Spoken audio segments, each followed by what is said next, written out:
И надо найти способ обеспечить интересы и безопасность всех участников этого процесса.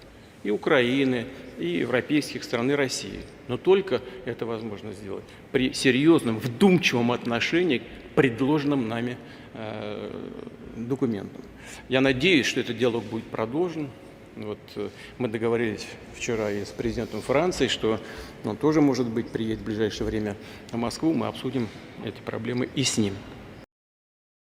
Ahead of French President Emmanuel Macron's scheduled visit to Moscow on February 7th, there is one person who single-handedly destroyed the diplomatic negotiations among European countries to ease tensions in the Ukraine crisis.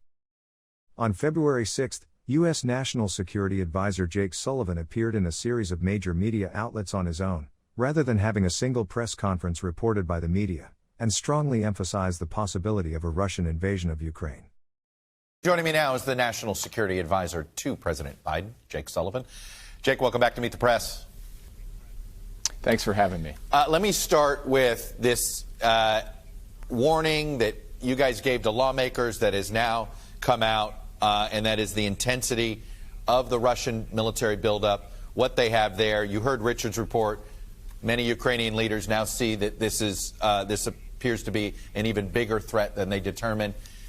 What's your sense of how soon something could happen? Well, Chuck, we're in the window where something could happen. That is, a military escalation, an invasion of Ukraine could happen at any time. We believe that the Russians have put in place the capabilities to mount a significant military operation into Ukraine, and we have been working hard to prepare a response. President Biden has rallied our allies. He's reinforced and reassured our partners on the eastern flank. He's provided material support to the Ukrainians, and he's offered the Russians a diplomatic path if that's what they choose instead. But either way, we are ready, our allies are ready, and we're trying to help the Ukrainian people get ready as well. We believe that there is a very distinct possibility that Vladimir Putin will order an attack on Ukraine. It could take a number of different forms. It could happen as soon as tomorrow, or it could take some weeks yet.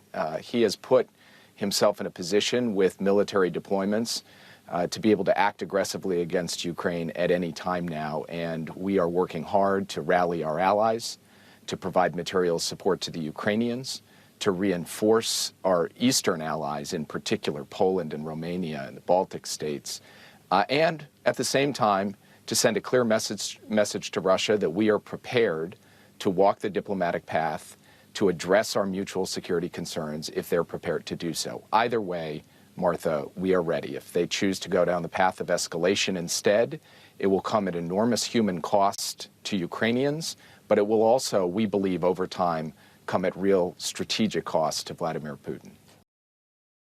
Any day now, Russia could take military action against Ukraine, or it could be a couple of weeks from now, or Russia could choose to take the diplomatic path instead. The key thing is that the United States needs to be and is prepared for any of those contingencies in lockstep with our allies and partners. We have reinforced and reassured our allies on the eastern flank. We have united the West.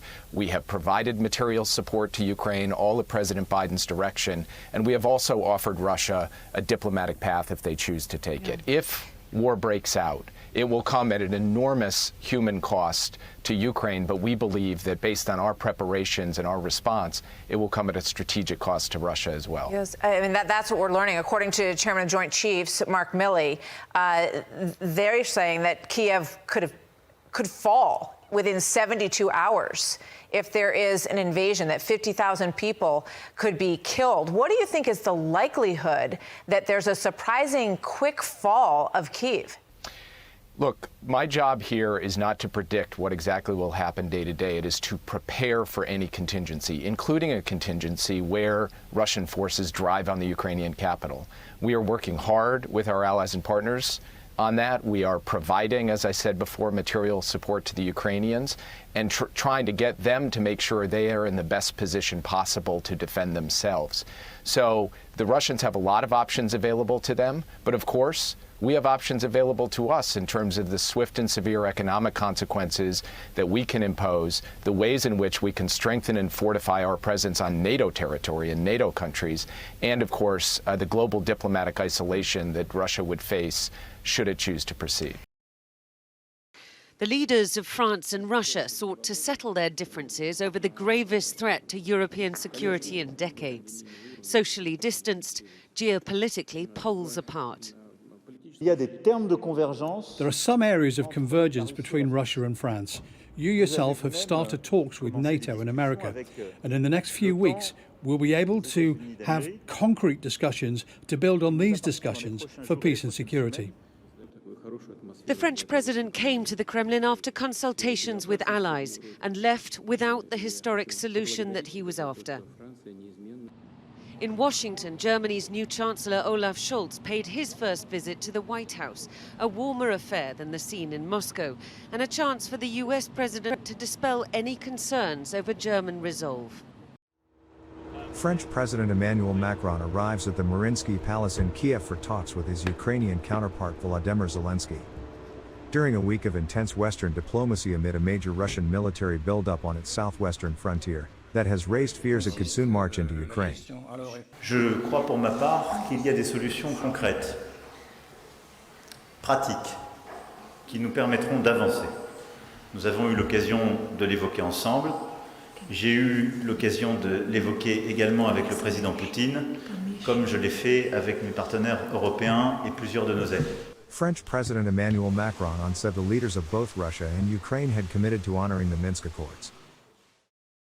But the reality is we cannot ignore the build-up of over 100,000 troops on the Ukrainian border and the attempts to undermine Ukrainian sovereignty and territorial integrity.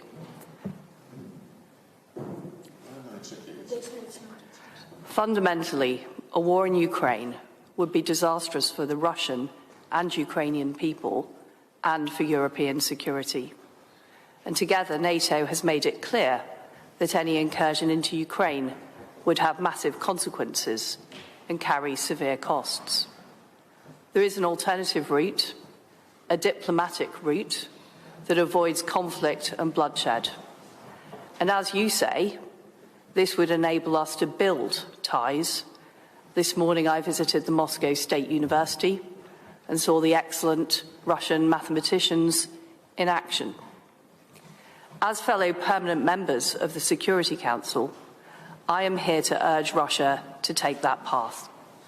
As P5 members, we are already working to stop Iran acquiring nuclear weapons to improve global security. Russia could enhance its stature as a P5 member by abandoning Cold War rhetoric and instead engaging in meaningful discussions with NATO to improve European security.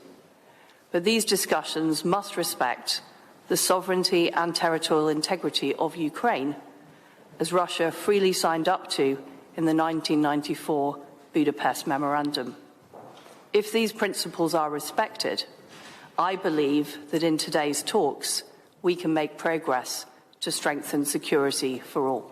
Сегодняшняя встреча вообще беспрецедентна, потому что буквально завтра встречаются тоже в Москве главы министерств обороны наших стран. Я смотрел текст выступления Бориса Джонсона в Палате общин, в котором он, комментируя отношения с Россией, высказался за их улучшение.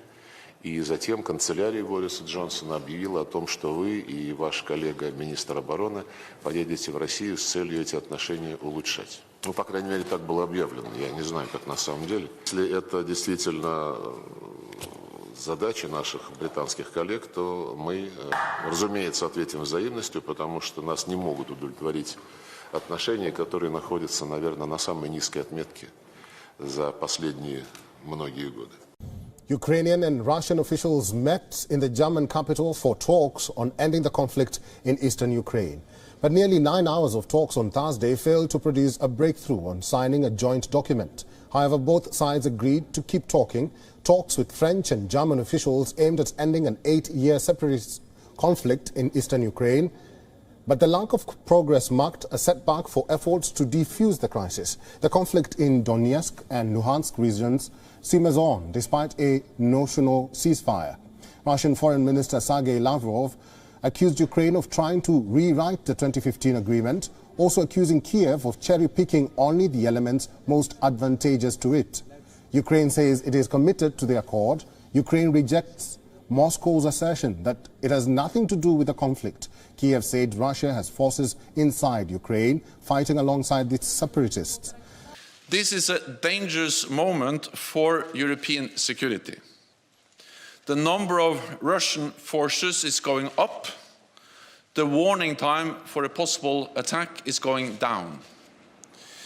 NATO is not a threat to Russia, but we must be prepared for the worst, while remaining strongly committed to finding a political solution. Were Russia to be so foolish to make the catastrophic mistake of invading any part of Ukraine, the Ukrainian army, which themselves number about 200,000, maybe 150,000 in reserve, they will fight. And there will be bloodshed. And I think everybody in Russia must understand that.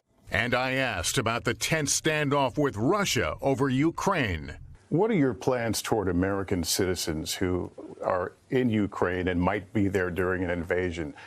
What scenarios would you put American troops to rescue and get Americans out? There's not. That's a world war. When Americans and Russians start shooting at one another, we're in a very different world than we've ever been in. Not even on behalf of simply evacuating Americans? No. How do you do that? How do you even find them?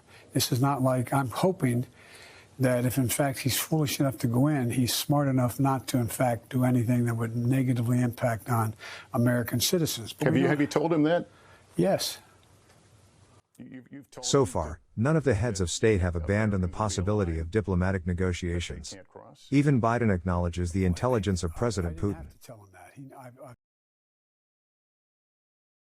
We continue to see signs of Russian escalation, including new forces arriving at the Ukrainian border. As we've said before, we are in the window when an invasion could begin at any time, should Vladimir Putin decide to order it. I will not comment on the details of our intelligence information, but I do want to be clear. It could begin during the Olympics, despite a lot of speculation that it would only happen after the Olympics. We are also ready to respond decisively alongside those allies and partners should Russia choose to take military action. Our response would include severe economic sanctions with similar packages imposed by the European Union, the United Kingdom, Canada, and other countries. It would also include changes to NATO and American force posture along the eastern flank of NATO, and it would include continued support to Ukraine. We are continuing to reduce the size of our embassy footprint in Kyiv, and I now want to take a moment to echo what both President Biden and Secretary Blinken have already said. We encourage all American citizens who remain in Ukraine to depart immediately. We want to be crystal clear on this point. Any American in Ukraine should leave as soon as possible, and in any event, in the next 24 to 48 hours.